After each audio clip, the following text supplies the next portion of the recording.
Assalamualaikum student, this is Mukhtar sir. Your welcome in F online classes. आपका खैर मकदम एक बार फिर से एफ की ऑनलाइन क्लासेज में है। तो शुरुआत करते हैं। तो आज का टॉपिक क्लास 10th के लिए है। This topic is for class 10th and the topic is resource and development and it is part number 2 of this very topic. तो शुरुआत करते हैं। एक साइकिल वाला रास्ते से जा रहा था, उसको कुछ अल्फ़ाबेट्स मिले, एस और एफ। अरे यार, साइकिल पे उठाया, चलता बना सर।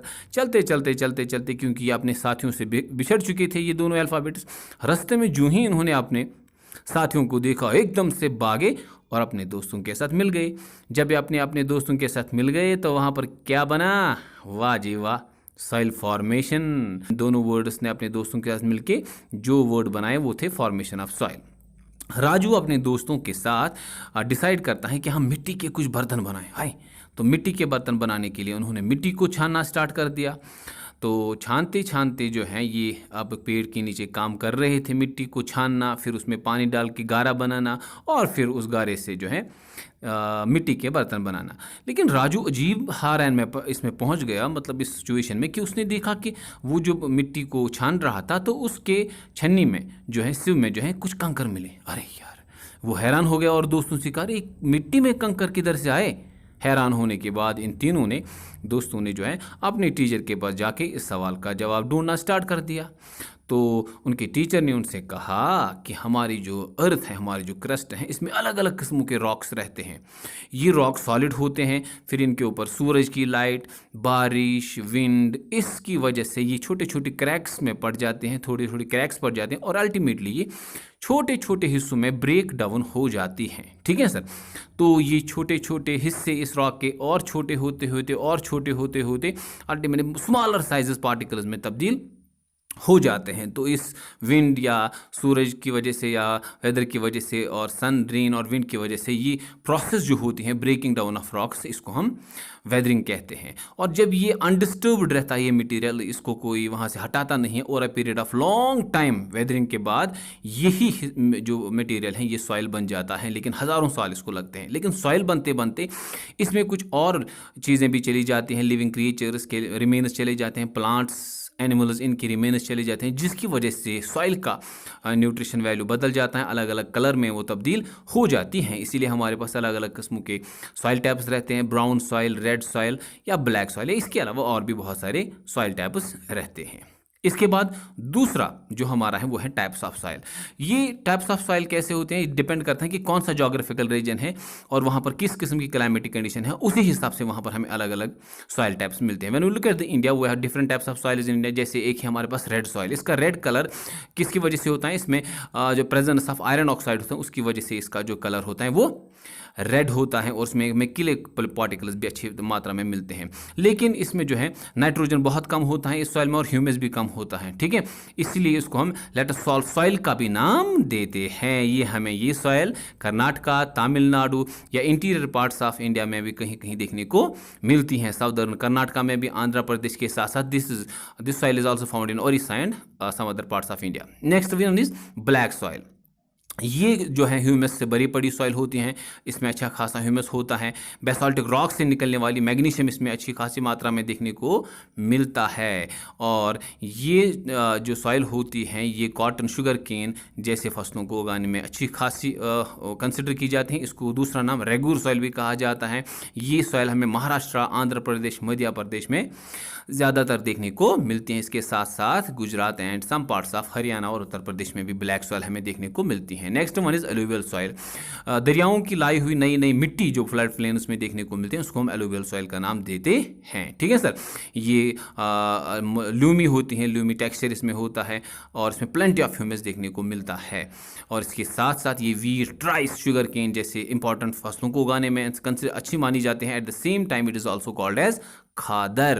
एलुवियल सॉइल को खादर सॉइल भी कहा जाता है। This soil is found in the plains of Uttar Pradesh, Haryana, Bihar as well as the West Bengal region of India. or coastal regions of Orissa and Andhra Pradesh also have this alluvial type of soil. The next one is desert soil. Desert region में गर्म climatic condition zones में पाए जाने वाले soil को हम desert soil कहते हैं. ये चूंकि sandy soil रहते हैं, इसमें soil content sand content ज़्यादा रहता है. ठीक है सर, ये हमें राजस्थान और पार्ट्स ऑफ गुजरात में देखने को मिलती है. यहाँ पर चूंकि ज़्यादा इसमें फसलें नहीं उगाई जाती हैं due to the scarcity of water. इसके बाद माउंटेन सॉइल, माउंटेनस रीजन में पाई जाने वाली सॉइल, इसमें ह्यूमस बहुत ज़्यादा रहता है. ठीक है सर, और इस सॉइल को हम कल्टीवेशन में भी लाते हैं कहीं कहीं पर, और हिमालयन रीजन्स में, नॉर्थ ईस्टर्न स्टेट्स में इस टाइप ऑफ सॉइल को देखा जाता है, लेकिन ज़्यादातर इसमें कल्टीवेशन नहीं की जाती है. इसके बाद जो है लेटरेट सॉइल जो हमारे पास रहते हैं, ये वो सॉइल हैं जहाँ पर हैवी रेनफॉल होती हैं. उन रीजन्स में पाए जाने वाले सॉइल को हम लेटरेट सॉइल कहते हैं. ये कॉफ़ी, कोकोनट जैसे क्रॉप्स को उगाने में हमारी बहुत अच्छी तरह से मदद करती हैं. Western Ghats, parts of Tamil Nadu, Andhra Pradesh और उड़ीसा के साथ साथ आसाम में इस लेटरेट सॉइल को देखा जाता है, वहाँ पर पाया जाता है. ठीक है सर. इसके बाद हमारे पास सॉइल्स अलग अलग टाइप्स की और होती हैं उनके पार्टिकल्स के हिसाब से. ठीक है सर. इसमें हमारी पहली सॉइल टाइप जो होती है वो है सैंडी सॉइल, दूसरी होते हैं क्ले सॉइल और तीसरी होते हैं ल्यूमी सॉइल. चलो देखते हैं सर सैंडी सॉइल क्या होती है.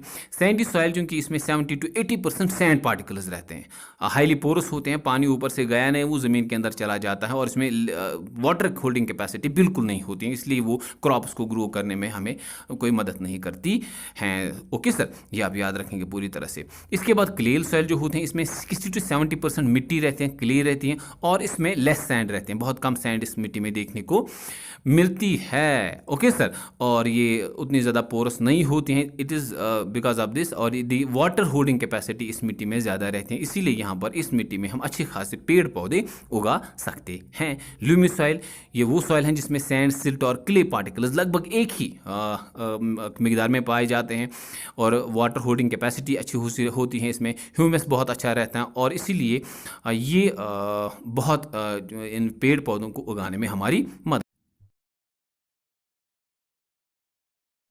अब हम बात करेंगे सॉइल इरोजन की. सॉइल इरोजन का नाम सुनते ही आपको ज़मीन की वो बुरी हालत एकदम से जहन में आती है. It is basically the removal of top soil, जो आपको नर्सरी क्लासेस समझाया गया है. And there are some natural agencies like running water, wind, glaciers, deforestation, overgrazing, unscientific methods of agriculture, all these things leads to soil erosion. ये बहुत अलग अलग types की होती हैं. मिसाल के तौर पर गली इरोजन. गली इरोजन में क्या होता है कि इससे जो है लैंड वो छोटी छोटी कैनाल्स में उसमें छोटी कैनाल्स बन जाते हैं, डीप कैनाल्स बन जाते हैं, और वो लैंड कहलाता है बैड लैंड. ठीक है सर. और इस तरह से आप फोटोग्राफ में देख सकते हैं किस तरह से रनिंग वाटर जो है ज़मीन को अलग अलग गलीज में कन्वर्ट कर देता है, कैनाल्स में कन्वर्ट कर देता है, जिससे ज़मीन की हालत ख़राब हो जाती है. And this type of land can not be used for agricultural और अदर पर्पजेज. और ये इरोजन सबसे ख़तरनाक माना जाता है. That another is sheet erosion. Water flow जो होता है ये ज़मीन की टॉप लेयर को अपने साथ उठा के ले जाती हैं, ये को इरोड करती हैं, और जब बड़े पैमाने पे टॉप लेयर 2-3 सेंटीमीटर ज़मीन की इरोड हो जाती है, इसको हम शीट इरोजन का नाम देते हैं. इसके बाद आता है रिल इरोजन. इसी तरह से 2-3 सेंटीमीटर्स की जो है टॉप लेयर छोटी छोटी गलीज की जैसे जब ये इरोड होते हैं, इसको हम रिल इरोजन का नाम देते हैं. There are some methods by which we can conserve our soil, या सॉइल इरोजन को हम बहुत हद तक रोक सकते हैं. देयर आर सम मेथड्स, और एक मेथड हमारे पास है कंटूर प्लाइंग. होता क्या है कंटूर प्लाइंग में कि हम इन एलिवेटेड एरियाज़ में या माउंटेन्स रीजन्स में सेम एलिवेशन वाले रीजन्स को आपस में जोड़ते हैं. ठीक है, कंटूर पैटर्न के ज़रिए से. इस तरह से वाटर फ्लो जो है डाउन वर्ड जो होता है वो कम होता है, और अल्टीमेटली ये जो है सॉइल इरोजन रुक जाता है. Another method is terrace farming. हम क्या करते हैं, एलिवेटेड एरियाज़ को जो है माउंटेनस या ये जो हमारे प्लेटोज रीजन्स रहते हैं, इसको हम टेरेसेस में, स्टेप्स में बांट देते हैं, या स्टेप्स में इसको काटते हैं, जिसकी वजह से वाटर फ्लो जो है वो कम हो जाता है और सॉइल इरोजन भी रुक जाता है. इस फोटोग्राफ में आप देख सकते हैं अच्छी तरह से. इसी तरह से तीसरा मेथड हमारे पास है स्ट्रिप क्रॉपिंग. हम क्या करते हैं, स्ट्रिप्स के अंदर अपने फसलों को लगाते हैं. एक में हम फसल लगाते हैं, दूसरे स्ट्रिप को छोड़ देते हैं जहाँ पर घास वगैरह हम आने देते हैं. इससे फर्टिलिटी भी मेंटेन रहती है, और इसके साथ साथ विंड स्पीड भी कम होने की वजह से, विंड फोर्स कम होने की वजह से इस इलाके में जो है सॉइल इरोजन कम होता है. तीसरा हमारा नेक्स्ट वन हमारे पास है शेल्टर बेल्ट्स. क्या करते हैं, विंड की स्पीड रोकने के लिए हम जो है शेल्टर बेल्ट्स लगाते हैं, पेड़ लगाते हैं. उससे क्या होता है कि अगर डेजर्ट्स में शेल्टर बेल्ट्स लगाएंगे तो सैंड को आगे जाने से, अच्छी लैंड पे डिपॉजिट होने से हम रोक सकते हैं, जिसकी वजह से सैंड की ये जो हमारे डेजर्ट्स होते हैं इनको आगे बढ़ने से हम बचा सकते हैं। या जिन इलाकों में विंड स्पीड ज़्यादा रहती है और विंड की वजह से जो है इरोजन होता है, उन इलाकों में हम बहुत हद तक इन पेड़ों को उगाते हैं ताकि विंड की स्पीड कम हो और अल्टीमेटली इरोजन का प्रोसेस जो है वो भी कम हो जाएंगे हो जाता है। इसको हम शेल्टर बेल्ट मेथड कहते हैं। And shelter belt method is one of the method by which we can reduce the speed of wind, जो बहुत ज़रूरी होता है। और ये कुछ छोटी और मोटी बातें थी इस टॉपिक के हवाले से। उम्मीद है आपने ये वीडियो अच्छी तरह से सुना होगा। और अगले वीडियो तक के लिए खुदा हाफिज़। अस्सलाम वालेकुम वरहमतुल्लाह।